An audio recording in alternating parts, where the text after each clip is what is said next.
बिहार में हुए जिस जातीय सर्वे को नीतीश सरकार बड़ी उपलब्धि बताकर प्रचारित कर रही थी, उसे गृह मंत्री अमित शाह ने छलावा बताया। मुजफ्फरपुर में एक रैली कर रहे थे। दरअसल उन्होंने कहा न केवल जातीय सर्वे के आंकड़ों पर सवाल उठाया उन्होंने, बल्कि इस पूरे हेरफेर को नीतीश कुमार पर लालू यादव के दबाव का नतीजा बताया। मैं छठ मैया से प्रार्थना करता हूं, ये बिहार जंगल राज से मुक्त हो। ये पलटू राम ने पलटी मारकर जनादेश का द्रोह किया।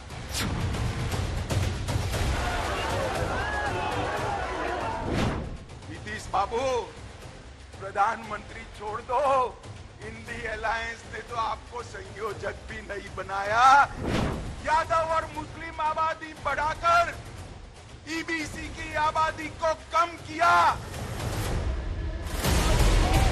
बिहार में जातीय सर्वे के बाद गृह मंत्री अमित शाह पहली बार प्रदेश के दौरे पर पहुंचे। मुजफ्फरपुर की रैली में सर्वे के आंकड़ों पर सवाल उठाते हुए नीतीश लालू पर बड़ा हमला बोल दिया। शाह ने दावा किया कि वोट वाली सियासत के हिसाब से सर्वे में जाति को घटा बढ़ाकर दिखाया गया और इस हेरफेर के जरिए पिछड़े समाज की संख्या को गलत दिखाया गया। मित्रों, अभी ये गठबंधन वालों ने बिहार की जनता को गुमराह करने के लिए पिछड़ा समाज के खैरखा होने की बात करी।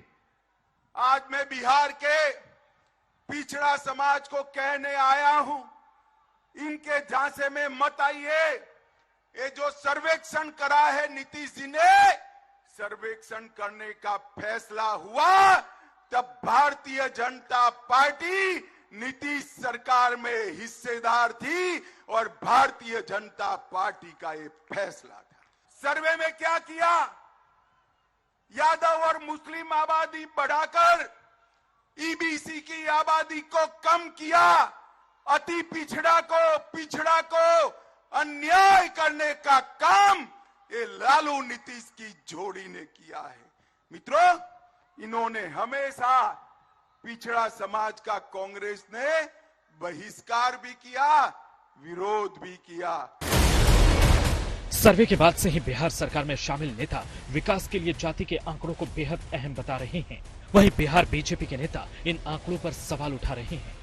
बिहार में हुए सर्वे के बाद से ही अब देश में भी जातिगत जनगणना की मांग भी जोर पकड़ रही है और इसे लेकर विपक्षी दलों की ओर से दबाव वाली राजनीति चल रही है। लिहाजा अमित शाह ने इस मुद्दे पर जेडीयू आरजेडी को जवाब दिया तो डिप्टी सीएम तेजस्वी यादव ने केंद्रीय मंत्रिमंडल में पिछड़ों अति पिछड़ों की हिस्सेदारी पर सवाल किया। उनको यही कहना चाहते हैं, अगर इतना ही गलत अगर हुआ है अमित शाह जी, तो देश भर में करा लो, कौन रोका है? और जितने जगह बीजेपी शासित राज्य है वहाँ भी करवा ले जाति जनगणना। सिर्फ बिहार में ही 5 राज्यों के चुनाव के बीच भी जातीय जनगणना और ओबीसी की हिस्सेदारी को लेकर तमाम वादे हो रहे हैं। कांग्रेस नेता हर राज्य में जातीय सर्वे की बात कर रहे हैं, लेकिन अगुवाई नीतीश कुमार की ओर से हुई तो बिहार में इस पर सियासत सबसे ज्यादा गर्म है।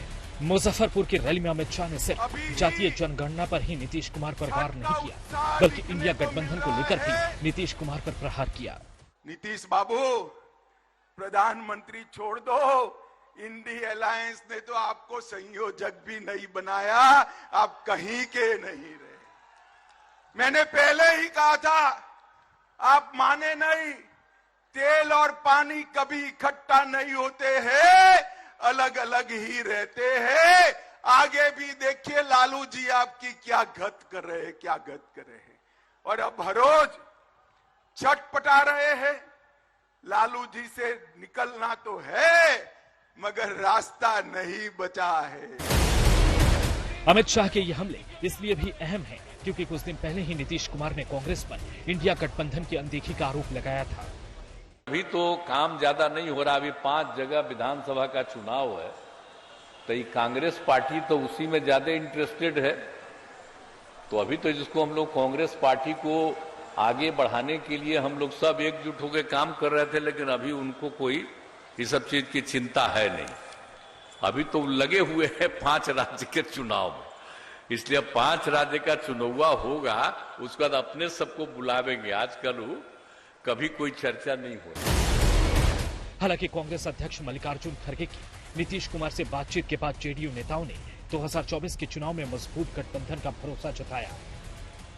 बिहार में जातीय सर्वे रिपोर्ट सामने आने के बाद से ही प्रदेश में जात की राजनीति काफी तेज हो गई है और इसी कड़ी में अमित शाह जब मुजफ्फरपुर में थे तो उन्होंने नीतीश और लालू पर जमकर हमला बोला और पूरे जातीय सर्वेक्षण के रिपोर्ट को ही छलावा बता दिया और आरोप भी लगाया कि नीतीश कुमार ने मुसलमानों और यादवों की आबादी को बढ़ाकर दिखाया, वो भी इसलिए क्योंकि लालू प्रसाद का दबाव उन पर था।